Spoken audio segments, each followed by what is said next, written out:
So recently I watched a documentary called Room 237, which I believe I heard about from The Onion's AV Club, and it's about people's interpretations of The Shining.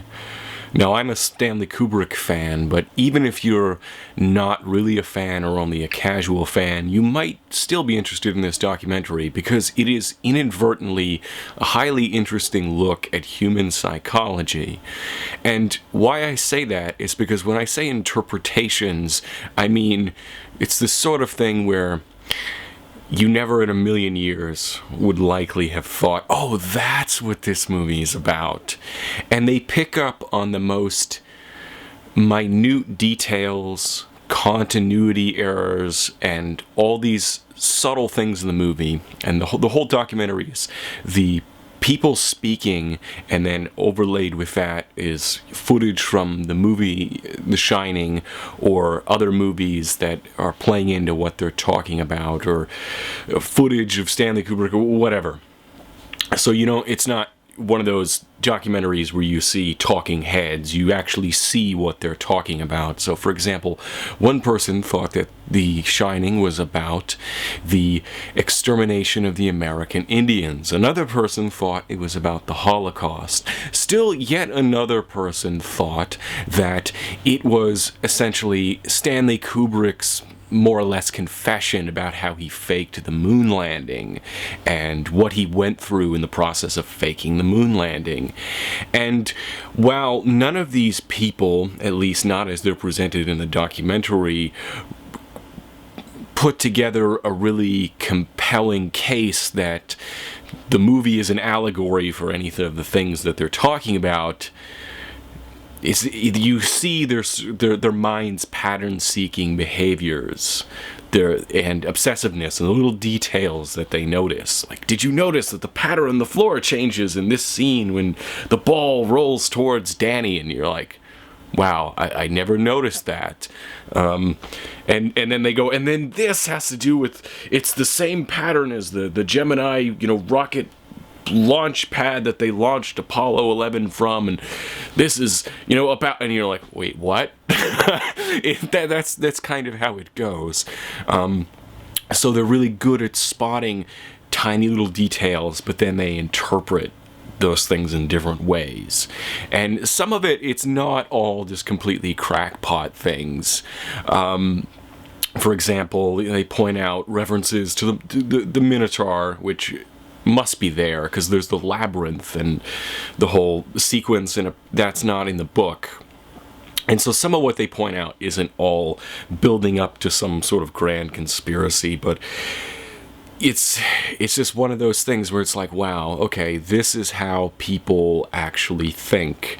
This is the human pattern-seeking behavior and ability to project and transpose and infer all these meanings that may or may not be there. It's also an interesting look at interpretations of works of art, because some of it's just like, how do they make these connections? Really, you can almost see it, because that's the good thing about this documentary, the way that they did it. They're not showing the people talking, they're showing what they're talking about within the movie.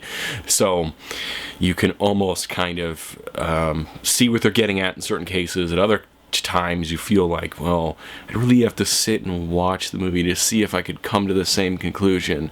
And then other times you're like, oh, they're obviously really reaching. And then other times you're like, what kind of frame of mind exactly do you have to watch this movie in order to draw that conclusion? And it's, for example, so the person who thinks that it's Stanley Kubrick's confession of the of faking the moon landing footage, well, yeah, okay. So if the government was going to hire any person in the world to fake the moon landing, I'm sure Stanley Kubrick, the man who made 2001: A Space Odyssey, would be at the top of the list.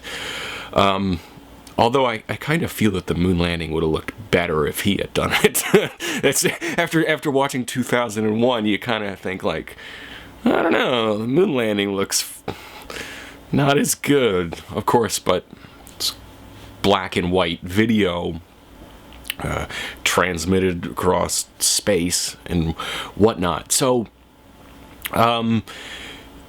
you can see the sorts of building blocks of their reasoning. Like, if you're going to fake the moon landing, yeah, Stanley Kubrick would probably have been the person you'd want to hire to do it, but come on, really? And then all these tiny little subtle clues in the movie are supposed to be his way of communicating that this is what happened, and these were the repercussions, and this is what it was like, and you go, come on, really? And then it's like, oh, wait, well, I guess that pattern is kind of like the launch pad. And then, no, wait, Danny is wearing an Apollo 11 shirt in that scene. Huh. No, I still don't think he did it. You know what I mean? So you get all these interpretations, and it's a really interesting look, not only at the movie, you're probably, like I said, you're probably not going to believe any of these interpretations, because I don't think they really establish them as, you know, here's the allegory, here's what the movie's about. But again, that's the really interesting human pattern-seeking behavior and inferring meanings that may or may not be there, drawing connections, like, you know, the American, the genocide of the American Native Americans, right?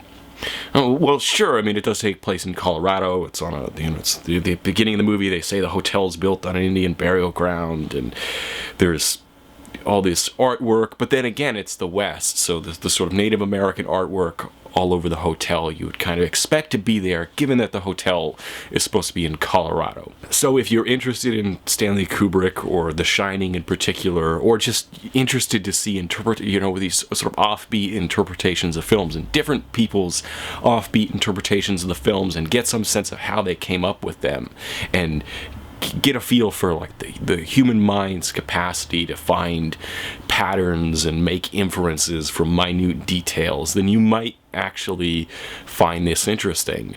If none of what I've described sounds interesting to you, then I would say pass on this. But you know, I'm a Stanley Kubrick fan, so I'm like, oh, what do these people think the movie means? And then I was kind of like, huh, well then, maybe he did fake the moon landings, because, yeah, no, that sort of thing. At any rate, I'm starting to ramble, which means that I should probably shut up and cut this video off. Check it out if it sounds interesting. Don't check it out if it doesn't. Tell me what you think, and have a nice whatever time it is where you are.